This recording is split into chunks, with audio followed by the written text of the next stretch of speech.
Boa noite, igreja, a graça e paz do Senhor Jesus, amém? Nós estamos numa jornada como comunidade, da Páscoa ao Pentecoste, da cruz ao fogo. E nessa jornada, toda semana, estamos buscando nos consagrar, crescer em Deus, para chegarmos no domingo de Pentecoste e recebermos tudo que Deus tem preparado para a nossa vida. E hoje eu quero trazer para você o tema, o crente do oitavo dia. Você já ouviu falar sobre o oitavo dia? O crente do oitavo dia? Abra a Bíblia no capítulo 20 do Evangelho de João, versículo 19. Evangelho de João, capítulo 20, versículo 19. Nós vamos ler até o 29. Ao cair da tarde daquele dia, o primeiro dia da semana, estando trancadas as portas da casa onde estavam os discípulos com medo dos judeus, Jesus veio e se pôs no meio deles, dizendo: que a paz esteja com vocês. E dizendo isso, lhes mostrou as mãos e o lado. Então os discípulos se alegraram ao ver o Senhor. E Jesus lhes disse outra vez: que a paz esteja com vocês, assim como o Pai me enviou, eu também envio vocês. E havendo dito isso, soprou sobre eles e disse-lhes: recebam o Espírito Santo. Se de alguns vocês perdoarem os pecados, são-lhes perdoados, mas se os retiverem, são retidos. Tomé, um dos 12, chamado Dídimo, não estava com eles quando Jesus veio.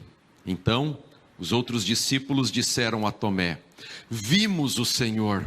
Mas ele respondeu: se eu não vir o sinal dos pregos nas mãos dele, ali não puser o dedo, e não puser a minha mão no lado dele, de modo nenhum acreditarei. Passados 8 dias, diga 8 dias, os discípulos de Jesus estavam outra vez reunidos, e Tomé estava com eles. Estando as portas trancadas, Jesus veio, pôs-se no meio deles e disse: que a paz esteja com vocês. E logo disse a Tomé: põe aqui o seu dedo e veja as minhas mãos. Estenda também a sua mão e ponha no meu lado. Não seja incrédulo, mas crente. Ao que Tomé lhe respondeu: Senhor meu e Deus meu.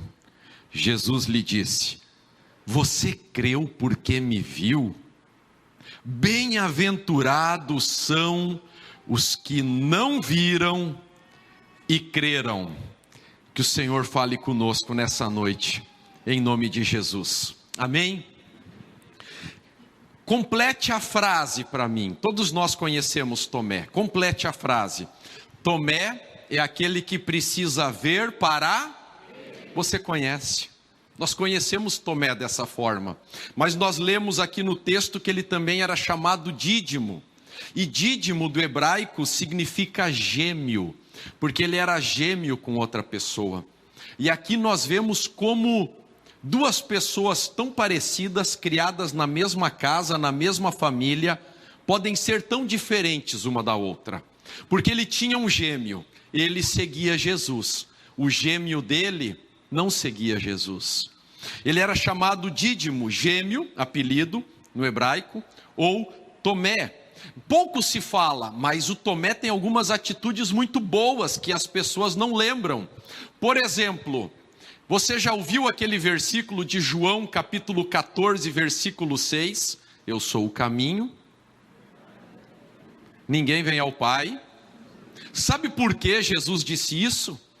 Porque o Tomé, na última ceia, depois que Jesus lavou os pés, Jesus dizia: eu estou indo, e para onde eu vou, depois nós vamos estar juntos. E os discípulos não estavam entendendo.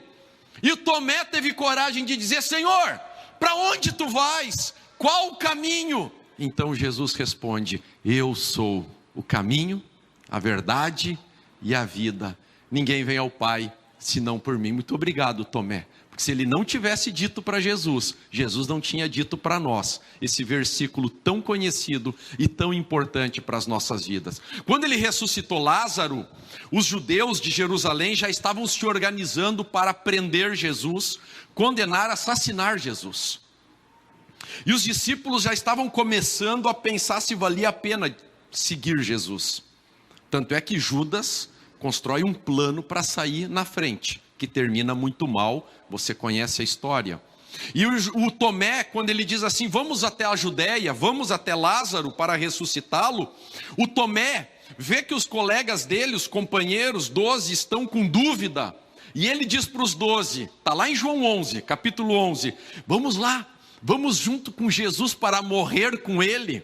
Então, o Tomé, ele é conhecido pela dúvida, mas presta atenção, porque ele teve coragem de ter dúvida, ele teve coragem de colocar para fora. E quando você tem coragem de colocar para fora para Jesus o que você tem no coração, ele trata tudo aqui dentro. É só você falar com ele, você não precisa mais esconder, você não precisa mais carregar isso dentro de você. Jesus pega na sua mão aquilo que você põe para fora. Posso ouvir um amém?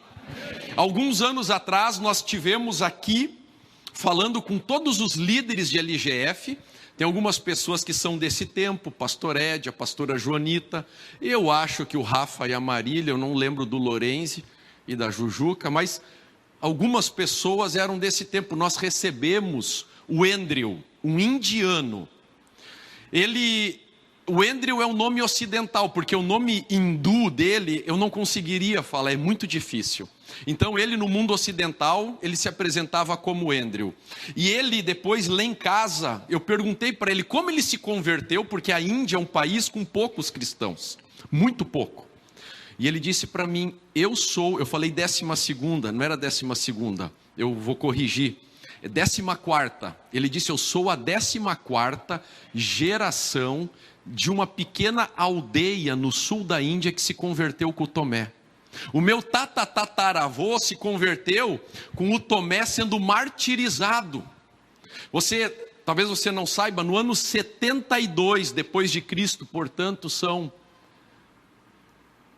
1954 anos atrás, 1954 anos atrás, o Tomé foi martirizado no sul da Índia. Isso é documentado historicamente. Depois desse dia que ele colocou a dúvida para fora, que ele disse, se eu não ver as mãos furadas, não colocar o meu dedo nas mãos furadas, eu não colocar a minha mão do lado dele, ele foi repreendido. Jesus disse, bem-aventurado os que não viram e creram. Ele saiu ao mundo pregando Jesus e foi ao norte, sai de Jerusalém ao norte, foi parar no sul da Índia. Até hoje, você pode procurar isso no Google, tem um pequeno vilarejo, uma pequena comunidade no sul da Índia, de cristãos, chamada Cristãos de São Tomé. É uma aldeia, praticamente todo mundo é meio parente, família, que se converteram há várias gerações atrás, com o martírio de Tomé. E você sabe por que o Tomé foi martirizado? Ele foi canonizado na Idade Média pela Igreja Católica, e ele se tornou padroeiro dos engenheiros e dos arquitetos. Você sabia disso? Não vale quem estava de manhã, né? Quem já ouviu a palavra de manhã não pode se fazer de louco à noite. Mas agora, falando sério, ele é o padroeiro, gente, não para nós, né? Porque isso não está na Bíblia, mas segundo essa tradição da cristandade da Idade Média, ele é o padroeiro dos engenheiros e dos arquitetos. Temos engenheiros e arquitetos aqui no nosso meio? Tem algum engenheiro ou arquiteto? Não tem ninguém. Por que ele é? Porque ele pregando o reino dos céus e anunciando uma morada de salvação no sul da Índia, chegou até o rei. E o rei do sul da Índia, naquela época, o chamou e disse, eu vou te dar muito dinheiro se tu construíres para mim um castelo no céu. O rei queria um castelo no céu. E como o Tomé disse que não podia fazer esse castelo no céu, essa megalomania de um rei, né? ele foi martirizado. E por ele ter sido morto, por não ter construído um castelo no céu para o rei, ele se tornou, na Idade Média, o padroeiro dos engenheiros e dos arquitetos. Sabia disso? Vocês sabiam disso? É verdade. E ele foi martirizado. E o Andrew contou para mim que ele era a 14ª geração de pessoas que se converteram lá naquele lugar, porque viram o Tomé morrer. E eu quero trazer essa noite algumas coisas para você sobre o que nós podemos aprender sobre esse crente do 8º dia, que é o Tomé. Em primeiro lugar, ponto de número 1, existe a fé que crê no que ele é, em quem Deus é, e a fé que crê no que ele nos deu, ou no que nós somos para Deus. Existem dois tipos de fé. Existe uma fé que crê em quem Deus é. Existe outra fé que crê naquilo que Deus nos concede. Brasil é chamado país cristão, você sabia? Você sabia que no Brasil a maioria são cristãos? Aí é misturado todas as confessionalidades. No Brasil, um dos monumentos mais famosos que nos faz ser conhecidos no mundo inteiro, está lá no Rio de Janeiro. Qual é o monumento? Qual o nome? O brasileiro, ele não tem dificuldade de ter fé em quem Deus é. Para qualquer um na rua e pergunta sobre Jesus, Salvador, é Senhor, não tem problema. Mas o que muda a nossa vida é quando nós não cremos apenas em quem Deus é, mas nós cremos naquilo que Ele nos concedeu. Você vai observar no texto o versículo de número 20, e dizendo isso, lhes mostrou as mãos e o lado. Então os discípulos se alegraram ao ver o Senhor. Eles creram, Jesus ressuscitou e se alegraram com isso. Mas no mesmo momento Jesus começou a dizer: que a paz esteja com vocês, assim como o Pai me enviou, eu também envio vocês. E havendo dito isso, soprou sobre eles e disse: recebam o Espírito Santo. Se de alguns vocês perdoarem os pecados, são-lhes perdoados, mas se os retiverem, são retidos. Sabe o que muda a tua vida? É quando a tua fé se apropria do Cristo, não que ressuscitou, mas do Cristo que diz: eu te envio como o Pai me enviou. Vai agora você, vai na mesma autoridade, vai perdoando, vai derramando o Espírito Santo. É quando nós cremos nisso, nessa palavra que nos foi dada, é que nós brasileiros começamos a mudar. Abandonamos um cristianismo frio, que não muda a vida de ninguém, porque o Brasil tem um monte de cristão, e você vai ver, não muda nada. Tem um monte de cristão na política, em todos os órgãos importantes, e o Brasil está demorando para mudar, porque o nosso problema não é fé em Deus, mas é fé na ordem que Deus nos dá, na palavra que Deus nos dá, no comissionamento que Deus nos dá. Ele está dizendo: Rafael, eu te envio como o Pai me enviou. Vai agora você é Jesus para o mundo. Não é mais para você dizer, olhem para Jesus, agora é para você dizer, olhem para mim, o Pai me enviou, igual enviou Jesus. Você é enviado de Deus. Aonde você chega, ou você traz o céu, ou você traz o inferno. O que você, que se diz cristão, tem trazido nos ambientes que você frequenta. Nós não precisamos de mais alguém que diz, eu creio em Jesus. A sua vida tem que mostrar Jesus. Vai no presídio. Nós vamos começar agora de novo o trabalho no presídio, né? Está quase prontas as carteirinhas. Nós vamos lá. Vai no presídio, pergunta o nome. Jeremias, Samuel, Daniel, tudo nome bíblico. Começa a cantar. Todos cantam tudo. Fagundes, tudo, eles sabem todas as músicas. Eles ouvem música gospel. Aonde nós como igreja temos falhado é nisso. Quando nós olhamos para eles e vemos isso, mas olhamos para nós e não estamos enxergando. Ele disse, eu estou enviando vocês, igual o Pai me enviou, agora eu envio, vocês vão. E essa palavra não se apropria no nosso coração, a nossa fé não se apega a isso. Receba o Espírito Santo. Não sinto nada. Perdoa, porque quando você perdoar, as pessoas serão perdoadas. Vai liberando perdão para as pessoas. Aí o povo mais magoado é o povo dentro da igreja. O mesmo povo que diz Jesus ressuscitou, não consegue, e é o mesmo texto, é o mesmo Jesus, é um versículo depois. Perdoem, paz seja com vocês. É o povo mais magoado e ofendido que eu conheço, carrega muita mágoa. Eu aqui não estou falando de coisas graves, de abusos profundos, estou falando de coisa corriqueira, gente.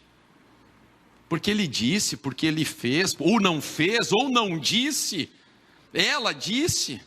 Mágoa entre casais, mágoa de filho com pai, de pai com filho. O mesmo Cristo que ressuscitou, e você se alegra, porque você pode dizer, ele vive. Agora você tem que crer e dizer também, ele vive em mim. Ele vive em mim. Então nós temos que pegar a fé que me conecta à pessoa de Deus, a fé que me conecta ao que Deus quer fazer na minha vida, pegarmos essas duas fés e transformarmos em uma só no nosso coração. O crente do 8º dia, e nos tornarmos como Tomé se tornou. Ele pode ter tido dúvida, mas ele teve coragem de botar a dúvida para fora. Ele teve coragem de falar. Ele pode não ter falado certo, mas quando errou sendo autêntico. Por isso saiba, Deus nunca condena pessoas autênticas, porque o autêntico você aperta ele se arrepende, o hipócrita não, porque ele é um camaleão. Você aperta, ele diz, não, mas não foi o que eu quis dizer, não, mas não é bem assim, ninguém me entende, ninguém me conhece. O autêntico não, ele diz, realmente eu falei bobagem, eu disse que só se eu botasse o dedo no furo, falei mesmo, eu errei. Esse é o autêntico. O hipócrita, ele diz, não, mas espera aí, não foi bem assim. Diga para a pessoa que está do seu lado, seja um crente autêntico.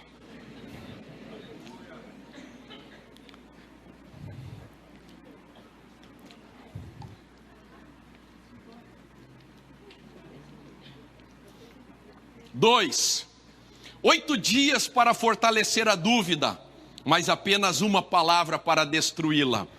No 3º dia, Jesus apareceu para os discípulos, todos se alegraram. Então a palavra de Deus diz assim no versículo 26. Passados 8 dias, os discípulos de Jesus estavam outra vez reunidos, e Tomé estava com eles. Estando as portas trancadas, Jesus veio, pôs-se no meio deles e disse, que a paz esteja com vocês. 8 dias, Tomé ficou sofrendo com a dúvida. 8 dias, o Tomé ficou falando a bobagem dele. E agora eu quero perguntar para você, por que isso aconteceu? Porque no dia que era para ele estar reunido junto com seus irmãos, com os 12 discípulos, ele não estava. No domingo, que é o 3º dia, o domingo da ressurreição, no versículo 20 diz que os discípulos estavam reunidos, mas depois acrescenta, Tomé não estava junto. Onde é que o Tomé estava naquele domingo? O domingo estava bonito, não dava para ser tão fanático. Tinha que passear com a família. Não precisa também, né? Porque ele já estava na sexta-feira lá na cruz. Então ele não precisava estar no domingo também ali na ressurreição. Fanático, tem que estar em tudo na igreja. Pois é, mas Jesus aparece quando nós nos reunimos. O Cristo ressurreto está no nosso meio. Quando nós nos reunimos com os nossos irmãos, Jesus disse, onde 2 ou 3 estiverem reunidos em meu nome, ali estou no meio deles. E o Tomé perdeu. Quando Jesus apareceu, Tomé perdeu e ficou 8 dias duvidando. E se Jesus tivesse voltado antes disso, ele não teria ido para o céu, porque é somente pela fé. A dúvida é algo muito grave. Onde você estava dia 13 de outubro de 2022? Você lembra? Às 19 horas? Eu estava aqui nesse púlpito pregando para uma igreja vazia. Não, de corpo presente, mas vazia. Porque às 5 horas da tarde tinha terminado as eleições de 2022 para presidente. E eu vi uma igreja, enquanto eu pregava, com o celular na mão, olhando as notícias.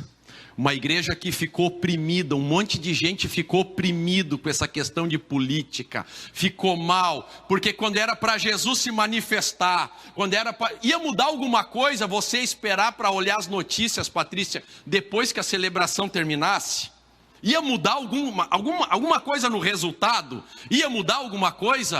Esperar? Não, mas uma igreja que diz que ama Jesus e troca Jesus pelas migalhas desse mundo, porque a esperança do Brasil não está num homem, nem num partido político.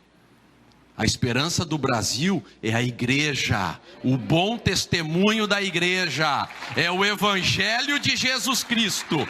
Maldito o homem que confia no homem, Jeremias capítulo 17, versículo 18. Maldito o homem que confia no homem. Eu pregando, e assim dava para ouvir um alfinete cair. Não dava, porque ainda o pessoal conversa entre si, né? Olha aqui. Uma igreja que trocou a palavra de Deus naquela noite. E aí você se pergunta, por que aconteceu o que aconteceu na política? Porque aqueles que dizem que creem, aqueles que dizem que oram pelo Brasil, estavam mais conectados com as coisas da terra do que com as coisas do céu. E nós que conhecemos as coisas do céu, se nós ficamos conectados com as coisas da terra, quem vai trazer o céu para a terra? Diga para a pessoa que está do seu lado, esse ano nós não vamos cometer esse erro. Diga assim, nada vai me tirar da adoração para Jesus. Diga assim, Jesus é a esperança do Brasil. Gente, assim, tem gente que grita o nome de político mais alto do que você gritou isso aí que nós acabamos de falar. Tem gente que grita nome de time de futebol mais alto do que você falou agora. Vamos melhorar isso? Para o diabo pelo menos sentir um pouco mais de medo da gente? Sim? Vamos repetir de novo? 1, 2, 3. Você crê no que você falou? Então aplauda Jesus.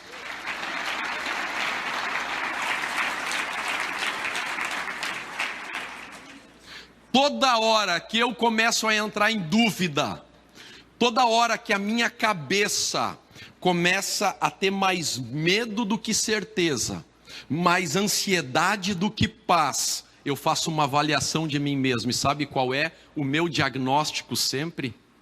Eu estou tendo comunhão com pessoas que não falam das coisas do céu. Igual Tomé. A ansiedade e o medo não podem estar dentro dos nossos corações, porque há outro que reina, é o nosso Senhor e Salvador. Mas eu pergunto, como é que alguém que conhece Jesus, tem o Espírito Santo, começa a ter ansiedade e medo? Com quem você está se conectando? Aí o que eu faço? Eu começo a marcar comunhão com pessoas cheias do Espírito Santo. Sabe aquelas pessoas que elas exalam a presença de Deus? É com essas pessoas que eu preciso estar, porque senão a dúvida vence. E Provérbios diz, o ímpio, o que ele teme acontecerá, mas o anelo dos justos o Senhor concederá. Cuidado com aquilo que você tem medo, porque a Bíblia deixa bem claro que aquilo que você tem medo pode acontecer na sua vida. Conhece Jó? Quando toda a desgraça aconteceu na vida de Jó, o que o Jó disse? O mal que eu temia me veio. Qual foi o erro de Jó? ele andava com Deus e permitia o medo estar dentro do coração e a dúvida. Tira hoje essa dúvida, você vai sair daqui sem dúvida hoje, porque o que Deus tem na tua vida é sem medo, é sem ansiedade, é sem agonia, é sem angústia.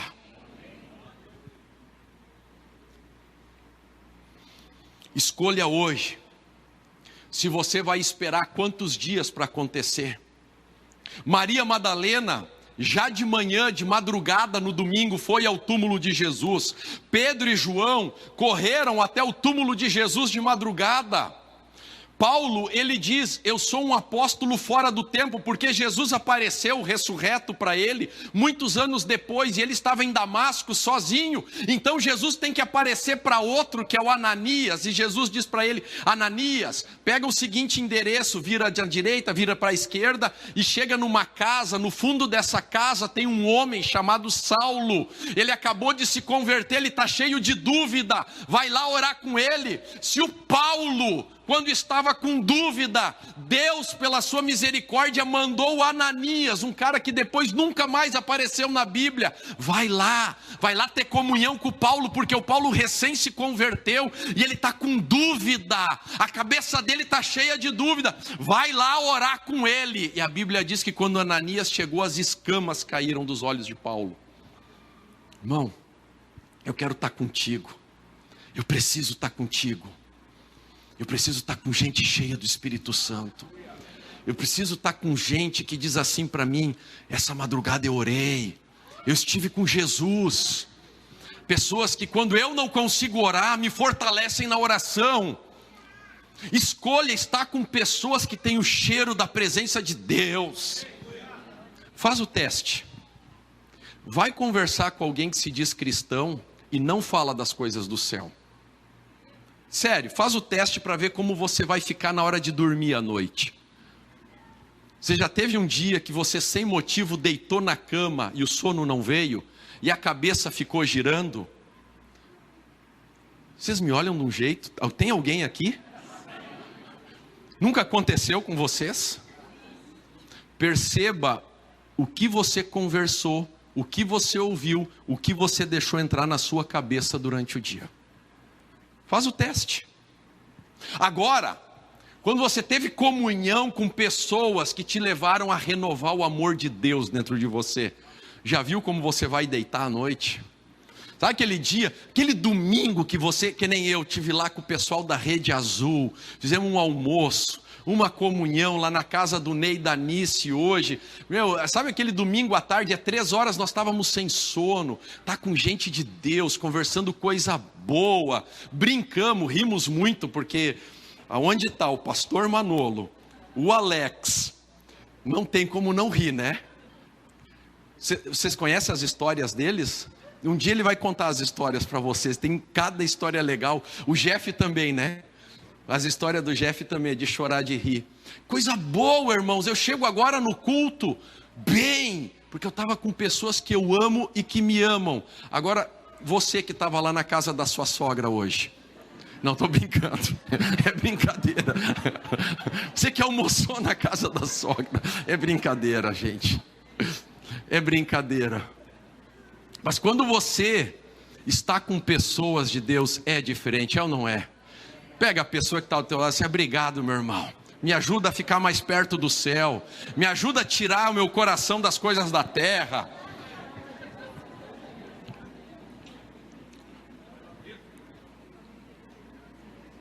Três, ao cair da tarde daquele dia, o primeiro dia da semana, versículo 19, estando trancadas as portas da casa onde estavam os discípulos com medo dos judeus, Jesus lhes disse, que a paz esteja com vocês, assim como o Pai me enviou, eu também envio vocês. Ou você vai pelo seu sentimento, ou você vai pela palavra. Eles estão trancados na porta, numa casa, a portas trancadas, com medo, porque estão pensando, nós vamos ser os próximos. Prenderam Jesus, crucificaram Jesus, agora vão fazer isso conosco. E exatamente o que eles têm medo e o que eles querem fazer, a palavra de Jesus é o contrário. Vão Eles querem ficar trancados, escondidos, e Jesus diz: não, eu estou enviando vocês, abram essa porta e saiam nas ruas, porque a palavra de Deus, ela nunca está em harmonia com os meus sentimentos. Pedro, naquela tempestade, viu Jesus andando sobre as águas, e os discípulos falaram: isso é um fantasma.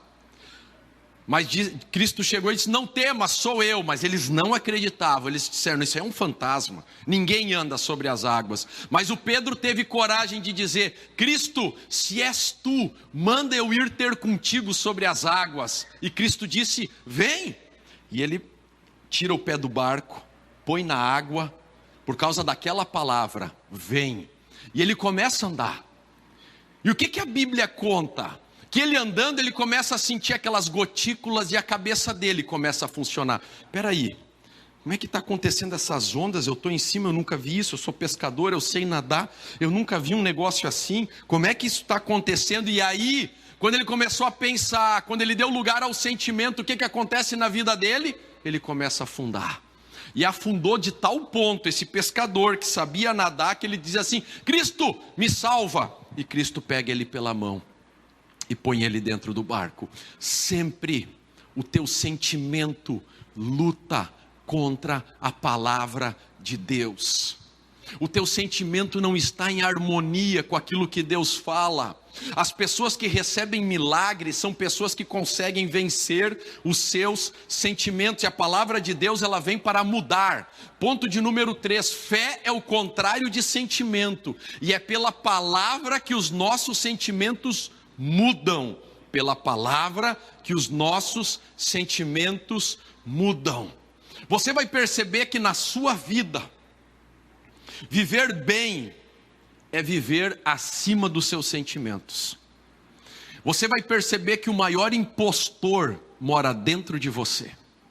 Os teus sentimentos te traem e te sabotam. E você vai perceber, quanto mais você lê a Bíblia, que andar com Deus, andar no Espírito, é não dar lugar a esses sentimentos. Eu faço bobagem quando dou lugar aos meus sentimentos. Você faz bobagem quando você dá lugar aos seus sentimentos. E aí você vai perceber que o Tomé diz o seguinte: eu quero colocar o meu dedo, porque eu não estou sentindo Cristo ressuscitar. Mas os discípulos, ele ressuscitou. Alguém aqui viu Jesus ressuscitar? Você viu? Eu não vi. Alguém aqui viu Jesus ressuscitar? Eu já estive no túmulo dele, naquele túmulo vazio. Mas eu creio na ressurreição de Jesus muito antes disso. Por quê? Por causa do testemunho da palavra. Se a palavra disse, ele ressuscitou. Você crê que Jesus ressuscitou?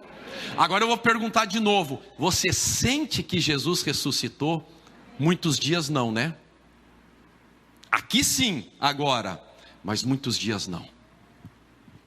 E é esse sentimento que você não pode confiar. Se tem milagre na tua vida, você vai ter que vencer esse sentimento.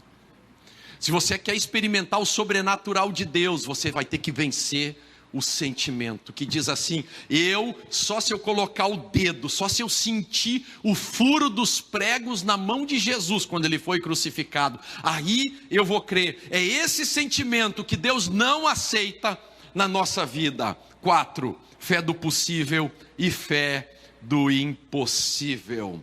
Sabe, queridos, os discípulos criam que Jesus podia curar, porque eles já tinham visto que no Antigo Testamento tinha curado.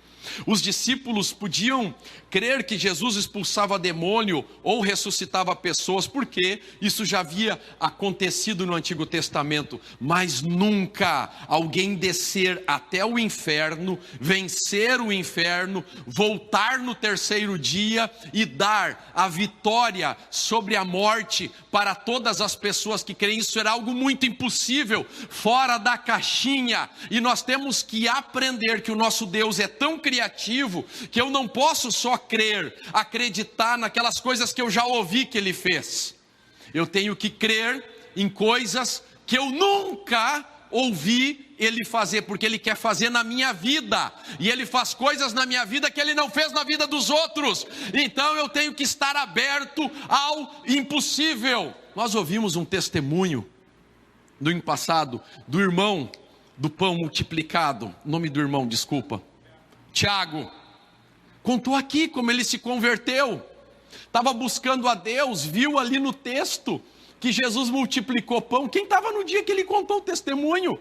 Aí ele tinha um pão de quinta-feira no saquinho guardado dentro de casa. Ele acordou domingo de manhã e ele fez uma oração: Deus, se tu existe, tu multiplicou pão, então multiplica também.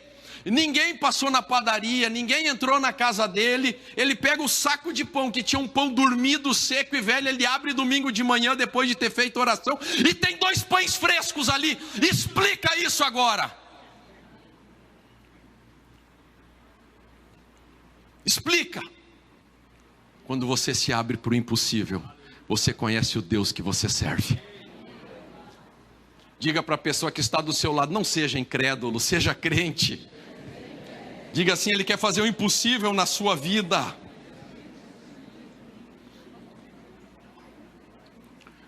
Concluindo, eu me identifico com o crente do 8º dia, porque eu preciso vencer as minhas dúvidas, eu preciso vencer os meus questionamentos, eu preciso vencer as minhas ideias, mas a fé, ela está acima de tudo isso. A fé está acima do sentimento. O tempo pode passar, mas Jesus permanece o mesmo. O Jesus do 1º dia também é o Jesus do 8º dia. O Jesus do 8º dia também é o Jesus do dia 19 de abril de 2026. O Jesus de Jerusalém também é o Jesus de Rio do Sul. O Jesus dos 12 discípulos também é o Jesus da Igreja Vida. E ele diz: você creu porque me viu? Bem-aventurados são os que não viram e creram. Bem-aventurados são os que não viram e creram. Há algo que Deus está querendo fazer na sua vida, que você se abra para o impossível. Aquele que aposta contra Deus passa vergonha, aquele que duvida passa vergonha, mas eu nunca vi alguém confiar e crer em Deus e ser envergonhado. Existe um cuidado de Deus com a sua vida, existe um trabalhar de Deus com a sua vida. Deus está despertando a sua fé, para que essa fé receba o poder de Deus. Vamos ficar em pé. Fique em pé, querido, e na presença do Senhor,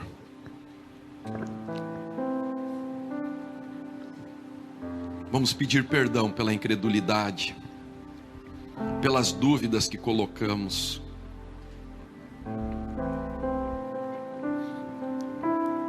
Quantas vezes Jesus aparece para nós, mas nós ficamos dizendo se. Vamos tirar esse se da nossa vida, esse se do Tomé. Tomé foi um homem que uma vez na vida ele fez, e nunca mais ele fez. Você não precisa confiar no dinheiro. Nós amamos as pessoas, nós confiamos em pessoas, mas nós não colocamos a nossa esperança nas pessoas. Eu amo muitos irmãos aqui na igreja, mas eu preciso ser honesto. A minha esperança não está nessas pessoas. Amo os meus filhos, mas a minha esperança não está nos meus filhos. A minha esperança está no Senhor. A minha fé está no Senhor. O crente do 8º dia é o crente que vence a dúvida. Feche os seus olhos e vamos orar. Vença a dúvida. Vença a dúvida. Há uma causa impossível para ser feita, e Deus só precisa que a tua fé diga sim. Apenas um sim da tua fé. Apenas dizer assim: eu creio, Senhor. Eu não sei como, porque parece impossível, e que bom que parece impossível. Deus coloca coisas impossíveis na nossa vida, para que nós aprendamos a crer, aprendemos a ter fé. Esse é o momento que nós vamos orar por todos aqueles que têm uma causa impossível nessa semana. E eu quero te desafiar a não ter medo de orar por algo impossível. Na verdade, a nossa vida é vivendo o impossível, é vivendo o extraordinário.